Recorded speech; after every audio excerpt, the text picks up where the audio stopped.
BRS హయాంలో గ్రామ పంచాయతీలు ఎంతో అభివృద్ధి చెందాయని అన్నారు మాజీ మంత్రి హరీష్ రావు. ఇక 10 ఏళ్లలో జాతీయ స్థాయిలో తెలంగాణకు ఎన్నో అవార్డులు వచ్చాయన్నారు. సిద్దిపేట అసెంబ్లీ సెగ్మెంట్లో కొత్తగా ఎన్నికైన సర్పంచ్లు, ఉప సర్పంచ్లను సన్మానించారు. దేశంలో 10 అవార్డులు వస్తే అందులో 9 తెలంగాణకే వచ్చేవని గుర్తు చేశారు. 2 ఏళ్ల కాంగ్రెస్ పాలనలో పంచాయతీలు ఆగమయ్యాయని ఆరోపించారు.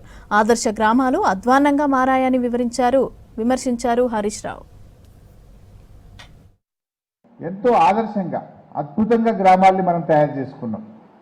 అసలు గ్రామాలంటే తెలంగాణ పల్లెలకు దేశంలో అవార్డులు అంటూ ఇస్తే అసలు తెలంగాణ పల్లెల పేర్లు లేకుండా అవార్డులు ఉండకపోవు.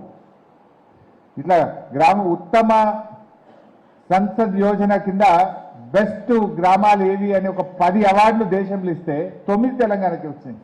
10ల అవార్డులు ప్రకటిస్తే చాలు తెలంగాణ పల్లెల పేర్లు, తెలంగాణ మండలాల పేర్లు, తెలంగాణ జిల్లాల పేర్లు ఉంటుండే. కానీ రేవంత్ రెడ్డి ప్రభుత్వం వచ్చినాక 2 ఏళ్లలో అవార్డులన్నీ మాయమైపోయినాయి. ఆదర్శంగా ఉన్న గ్రామాలు అధ్వాన్నంగా మారిపోయినాయి. కేసీఆర్ గారు నెల పల్లె ప్రగతి డబ్బులు గ్రామ పంచాయతీలకు విడుదల చేస్తుండే. ఊర్లలో ఇబ్బంది ఉండపో పల్లె ప్రగతి డబ్బులు వస్తే బుగ్గలు వేయడానికైనా, డోజింగ్ అయినా, ప్రతిరోజు చెత్త సేకరించడానికైనా చాలా మంచి అవకాశం ఉండేది. రేవంత్ రెడ్డి వచ్చినాక 2 ఏళ్ళు అసలు గ్రామ పంచాయతీల్ని పట్టించుకోలే, ఎలక్షన్లు పెట్టలే, ఆ పంచాయత్ సెక్రటరీల మీద వదిలేసింది. ఆ పంచాయత్ సెక్రటరీలు కూడా పాపం వాళ్ళకి వచ్చే జీతమే 30,000.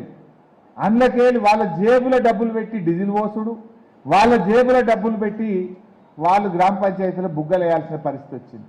2 ఏళ్ల రేవంత్ పాలన పల్లెల్ని మురికి కూపాలుగా మార్చింది. అస్సలు పట్టించుకోలే. కేసీఆర్ నెల గ్రామ పంచాయతీలకు పైసలు ఇచ్చింది. ఫైనాన్స్ కమిషన్ 5 లక్షలు వస్తే ప్రభుత్వం 5 లక్షలు కలిపి 10 లక్షలు గ్రామ పంచాయతీలు వేసింది. ఈయన 2 ఏళ్ల నుంచి నయా పైసా ఇవ్వలే గ్రామ పంచాయతీలకు, రూపాయి కూడా ఇవ్వలే. ఢిల్లీ నుంచి వచ్చేది మన ఫైనాన్స్ కమిషన్ పైసలు, మనకు రావాల్సిన హక్కుగా రావాల్సిన పైసలు కూడా బంద్ అయిపోయింది. ఇప్పుడు అవన్నీ సమస్యలు వలయంలాగా పేరుకుపోయి ఇవాళ మీకు ఒక పెద్ద ఛాలెంజ్ ఏర్పడ్డది.